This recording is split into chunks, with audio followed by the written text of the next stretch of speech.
Hola, bienvenido a la asignatura de Filosofía de la Mente. Mi nombre es Raúl. Quería comenzar sobre todo diciendo por qué tenemos aquí un cuadro rojo, ¿no? De todo este tipo de cosas un poco extrañas es de lo que vamos a hablar en la asignatura, ¿no? ¿Realmente la experiencia que tú tienes cuando ves este cuadro rojo es la misma que tengo yo o es una distinta, ¿no? Eso que se conoce como qualia, que son este tipo de experiencias subjetivas, ¿tiene algo que decir en la mente? ¿Existe alguna relación entre los qualia, eso que hemos visto del rojo o del verde o de otro color o del sufrimiento, y la conciencia o no? Pero la primera pregunta, y también muy interesante, es ¿qué es la conciencia, ¿no? Esto está claro. Cuando alguien habla de que es alguien que está consciente, no consciente, los distintos niveles de conciencia que hay en el ser humano, si en el estado de coma o el estado vegetativo, por ejemplo, ¿esto está claro en el mundo científico? ¿Está claro también desde el punto de vista de la filosofía o no? Digo esto porque hace unos años hubo un neurocientífico, Owen, que puso en jaque a la comunidad científica publicando en Science un artículo donde hablaba que realmente las personas que estaban en un estado vegetativo pues también tenían actividad funcional a través de una resonancia magnética funcional en el cerebro, igual que las personas que no habían sufrido ningún trauma.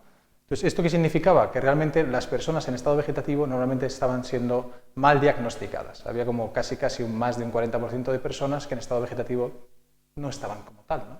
Entonces, esto cambia realmente el impacto que tiene sobre la conciencia, el impacto de entender también cómo funciona el cerebro, cómo es la mente, qué relación tiene con la persona humana y sobre todo qué niveles éticos, morales, etcétera, etcétera, tenemos que trabajar, ¿no? Porque la pregunta que hay de fondo, a pesar de que hablemos del cerebro, a pesar de que hablemos de la mente en la asignatura, es ¿qué es la persona? Esto es lo que hay detrás de todo, ¿no? Y todas las propuestas que vamos a ir viendo, desde el helemorfismo de Aristóteles y Santo Tomás hasta Descartes, pasando por todo el funcionalismo, la teoría de la identidad, los emergentismos, incluso algunos de la física cuántica, etcétera, etcétera, todos tienen detrás, digamos, una antropología determinada, ¿no?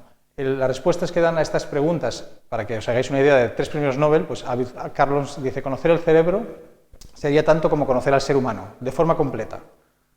Levi Montalcini, también premio Nobel de Medicina, dice, el cuerpo que haga lo que yo quiera, yo no soy el cuerpo, yo soy la mente, ¿no?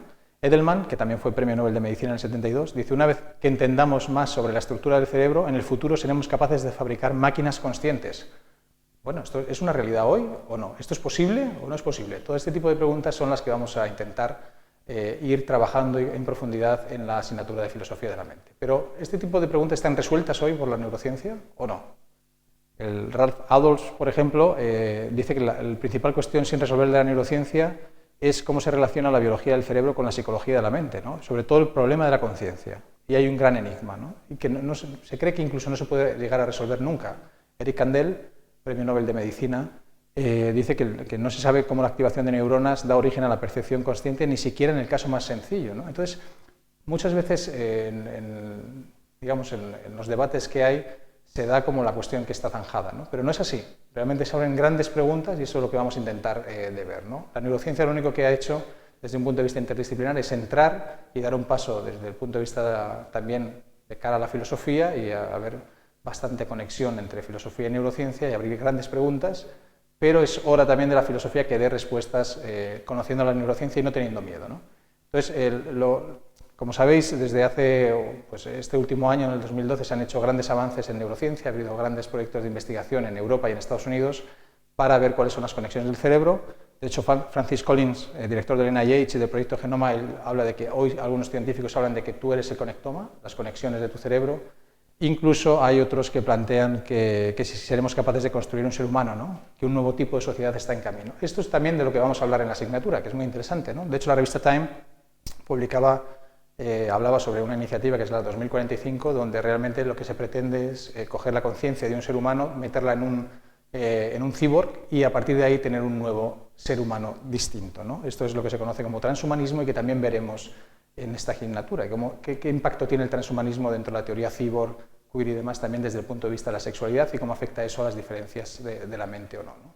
Entonces, en el fondo lo que tenemos es una revolución antropológica, una colonización de la naturaleza humana y que responde, pues, que va detrás al fondo realmente de qué es la persona. Esto es todo lo que vamos a ver en esta asignatura. Y yo os dejo para terminar un caso muy concreto de 2 niñas que ahora mismo tienen 6 años, Tatiana y Christian Hogan, que están unidas por el hipotálamo. Se cree que la conciencia está en la relación muchos neurocientíficos entre la corteza y el tálamo, pues estas dos niñas tienen contacto por el tálamo. Estas niñas tienen dos mentes, una mente, dos personas, son una persona. Pues yo os invito a que veáis el vídeo y que saquéis vuestras propias conclusiones. De todo esto y de mucho más, sobre todo estaremos atentos a la actualidad neurocientífica en el día a día, hablaremos en Filosofía de la Mente. Nada, muchas gracias.